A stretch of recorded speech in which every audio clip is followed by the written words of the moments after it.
Hola oyentes de Radio Sefarat, volvemos a encontrarnos con el historiador Ricardo López Gotig en la sección Las edades del totalitarismo. ¿Qué tal, Ricardo?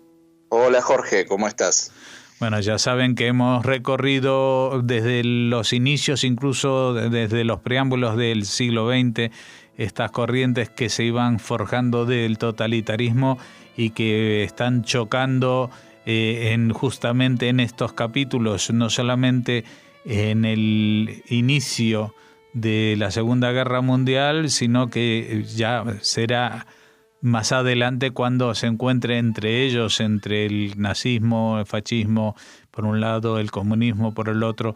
Pero en este momento habíamos hablado en las entregas anteriores de la invasión de Polonia, primero por los nazis el 1 de septiembre del 39 y unos días después, el 17 de septiembre, en la parte oriental por los soviéticos, con lo cual Polonia queda dividida en tres zonas, una anexionada a Alemania, otra llamada gobierno central, pero controlada por Alemania, y la zona oriental controlada por los soviéticos y anexionada a las repúblicas de Bielorrusia y Ucrania, creo que eran, ¿no? Así es. Siempre hay que tener en cuenta que la Segunda Guerra Mundial, la Alemania nazi tenía objetivos ideológicos muy claros que quería poner en práctica. Toda la guerra, en particular hacia lo que es Europa Oriental, se basa en esos dos ejes ideológicos: la purificación racial y la ocupación del espacio vital. Entonces, lo que vimos en principio es que en Checoslovaquia, cuando anexan el protectorado de Bohemia y Moravia, lo que hoy es República Checa, ahí empiezan con un laboratorio social en el cual van determinando en tres grandes grupos quienes serían germanizados, quienes continuarían como eslavos con una vida semiesclava, y un tercer grupo que iba a ser exterminado. Lo mismo vamos a ver en Polonia, y como vos mencionabas, ahí una parte va a ser anexada al Reich alemán directamente con una política de germanización y de expulsión de judíos y polacos, y una parte que se llamaba el gobierno general, que era una especie de Polonia residual. El nombre de Polonia ya había sido borrado del mapa, ya ni se lo mencionaba, pero era el lugar al que enviaban a los judíos y polacos de los territorios que habían anexado en 1939. Ahí vamos a ver que inmediatamente después de la invasión alemana, que comienza el 1 de septiembre del 39 y que termina en los primeros días de octubre de ese año, es decir, poco más de un mes, fue la conquista de Polonia tanto por Alemania y la Unión Soviética. El 26 de octubre de 1939 ya Hitler crea formalmente lo que se llama el gobierno general. Y ahí estaba a cargo de Hans Frank, que ubica la capital en Cracovia. Y él se ubica como lugar de gobierno en el Palacio de Babel, que está en el centro de Cracovia, en el centro geográfico de Cracovia. A partir de ahí va a comenzar la organización de lo que iba a ser este gobierno general, y el 28 de noviembre de 1931 Hans Frank crea lo que se van a conocer como los consejos judíos, el Judenrat. El objetivo de los Judenrat, o plural Judenräte, era el de que se iban a establecer zonas específicas de residencia de la población judía. Calculemos que había en general en toda Polonia un 10% de población judía. Estos Judenrat iban a implementar las normas establecidas por la Alemania nazi, iban a organizar el trabajo forzado, iban a aplicar las normas sanitarias, iban a administrar el racionamiento de comida y también iban a cobrar los impuestos. Cada uno de estos Judenrat, que después vamos a ir viendo que sobre todo van a gobernar dentro de los guetos, van a también contar con una policía.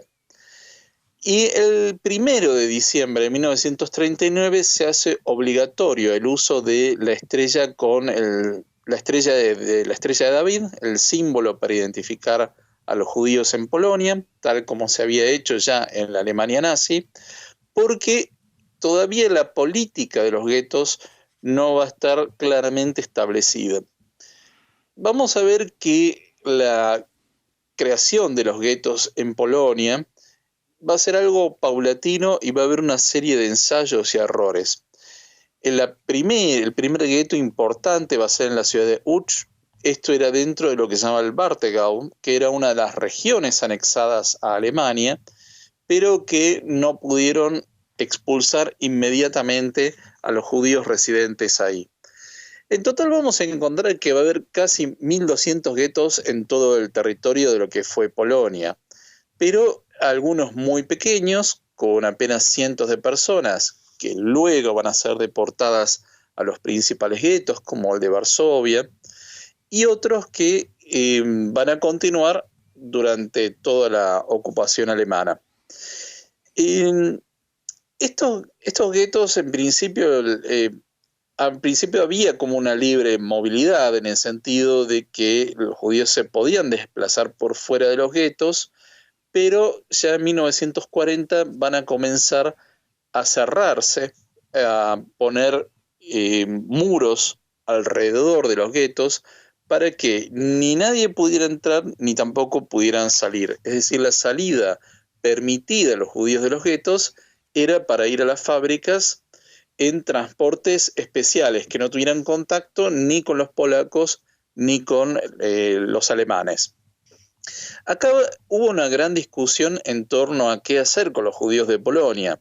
En principio estaba la idea muy vaga de que en algún momento iban a ser deportados o a Siberia, tras una eventual invasión a la Unión Soviética, que aún no tenía fecha, o bien algo más inmediato, que era la idea de deportarlos a la isla de Madagascar, que finalmente fracasa.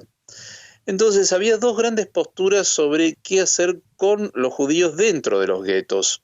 Había una postura que era la de diezmarlos en forma sistemática, era la postura más dura, y otra que era la de la utilización de esa población judía con fines productivos. Tengamos en cuenta que la Alemania nazi, cuando comienza esta guerra, también va a invadir Francia, va a invadir los países nórdicos y se va a ir preparando para la invasión a lo que era la Unión Soviética, si bien aún no había fecha y que Stalin pensaba que no iba a tener un conflicto bélico con la Alemania nazi. Pero era una preparación que estaba en forma constante y además que por tener el dominio de los mares, Gran Bretaña lo que había hecho era un bloqueo económico a Alemania, con lo cual el comercio internacional que tenía el Reich era bastante limitado. De modo que una de las visiones que hubo en torno a la productividad de esta población judía era utilizarlos como trabajos forzados. Es decir, no se les pagaba un salario, sino que trabajaban para tener un racionamiento de comida.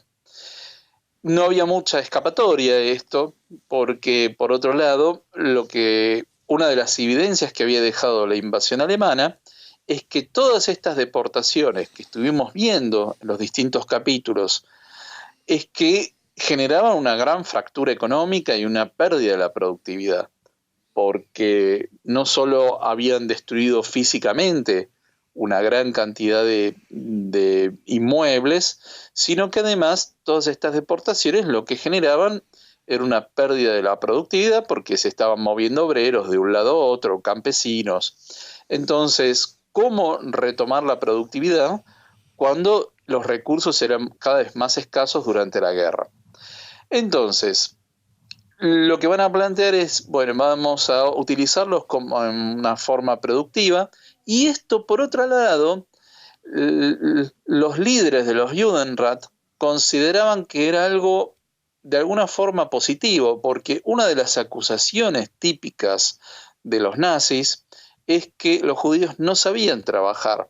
Entonces, al poner empeño en este trabajo en las fábricas, de esta forma los judíos podían demostrar no solo que eran productivos, sino que eran necesarios y por consiguiente no tenía el menor sentido su eliminación o deportación.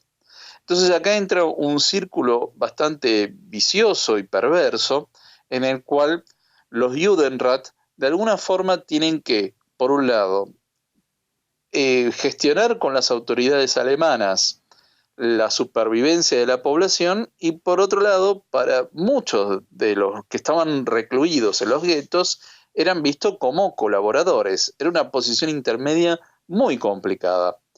¿Cómo era la vida dentro de los guetos? ¿Cómo era esta supervivencia?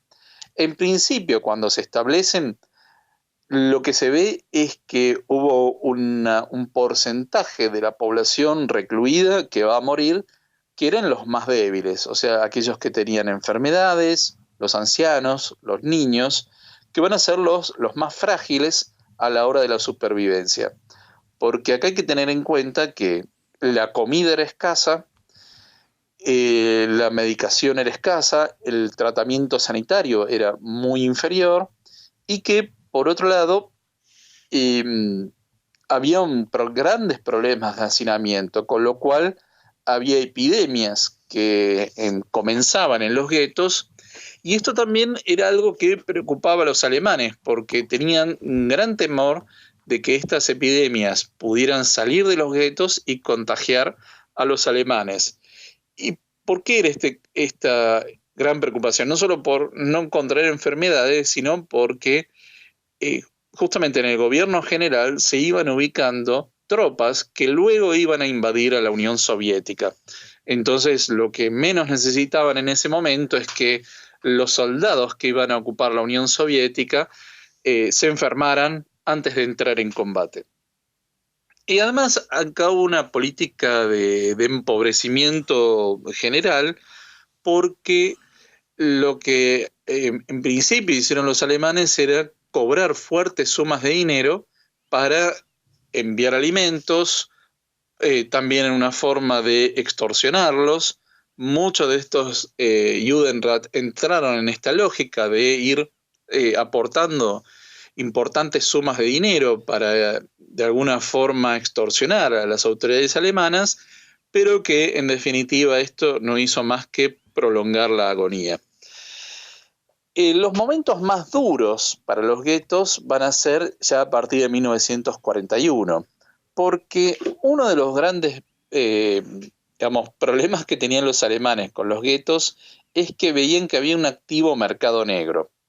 Es decir, la población de los guetos de alguna forma siempre se las ingeniaba para tener contacto con el mundo exterior, y entonces había surgido un importante mercado negro en el que había muchos polacos involucrados. Tengamos en cuenta que dentro de los guetos había una policía judía que respondía a cada Judenrat. Inmediatamente al salir había una policía polaca y luego estaba la policía alemana, porque esto implicaba de alguna forma jerarquizar toda la teoría racial que tenían los alemanes. Era la aplicación de esa teoría de la jerarquía racial. Entonces buscaban tener el menor contacto físico posible. Y en esto claramente surge un mercado negro y muchas personas dentro de los guetos lograban escaparse, salir y comprar alimentos. Esto en 1941 se van a endurecer las penas y directamente se va a aplicar la pena de muerte a los judíos que se encontraran fuera de los guetos. Y lo hacen de una forma implacable, de modo que nadie se atreviera a escaparse, de un modo bastante disuasivo.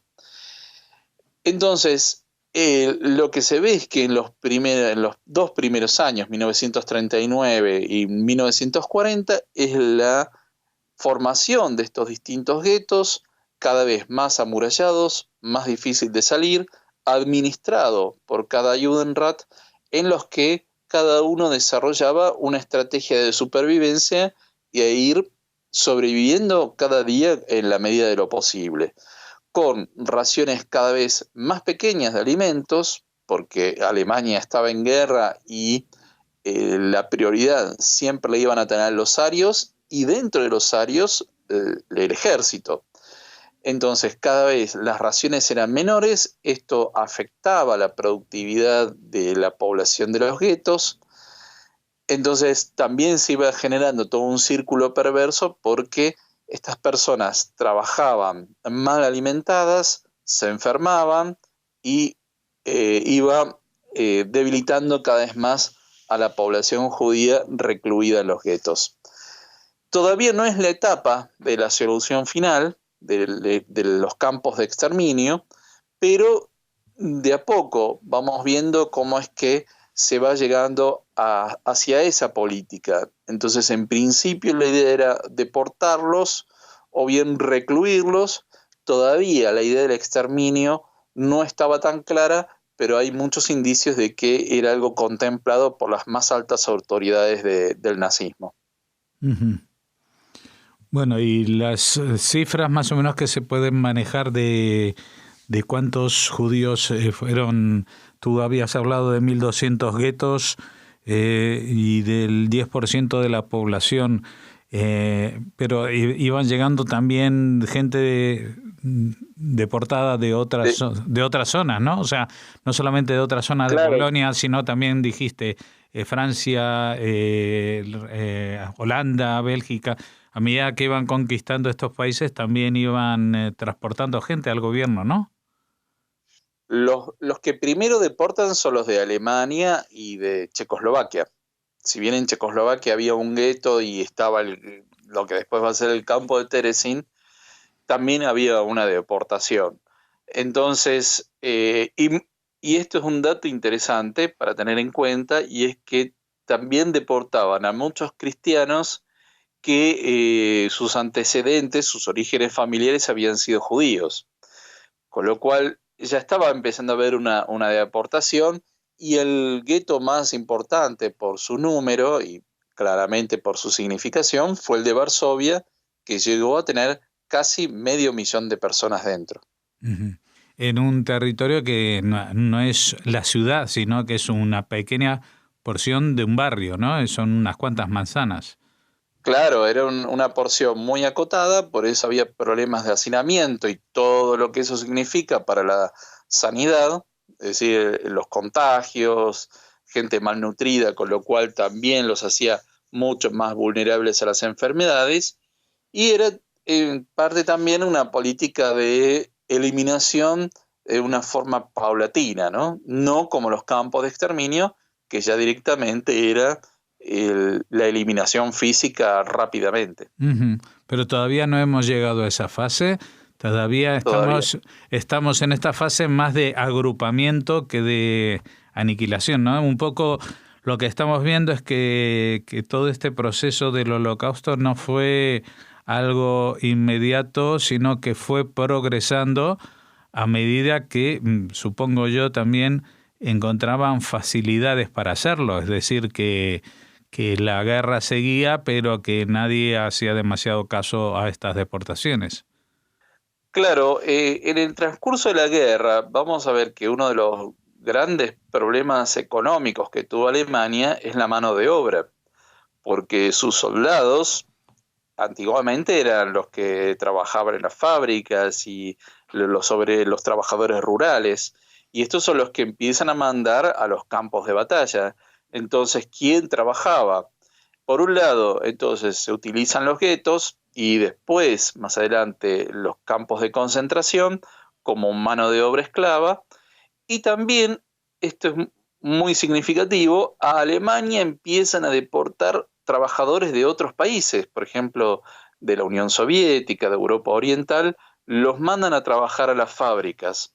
Entonces va a haber muchos movimientos demográficos muy importantes. Estamos hablando de millones de personas que fueron movilizadas en uno u otro sentido, y bueno, todo esto va a llevar también al colapso del Tercer Reich, porque económicamente había entrado en un laberinto del que no podía salir. Uh-huh. Bueno, tendremos tiempo de hablar de ello y de las consecuencias de estas políticas que estaban básicamente guiadas por, como señalaste al principio, por una cuestión ideológica, ¿no? La purificación racial y la conquista del espacio vital. Es decir, todo eso los empujaba a seguir avanzando en una dirección en la cual pues los ejércitos cada vez tenían menos efectividad, como iremos viendo, y por otra parte la purificación racial también iba en contra de su propia estructura económica, demográfica, etcétera. Pues de estos temas seguiremos hablando en próximas entregas. La semana que viene una de ellas. Seguiremos en las edades del totalitarismo. Muchas gracias, Ricardo López Gotti. Muchas gracias. Hasta la semana que viene.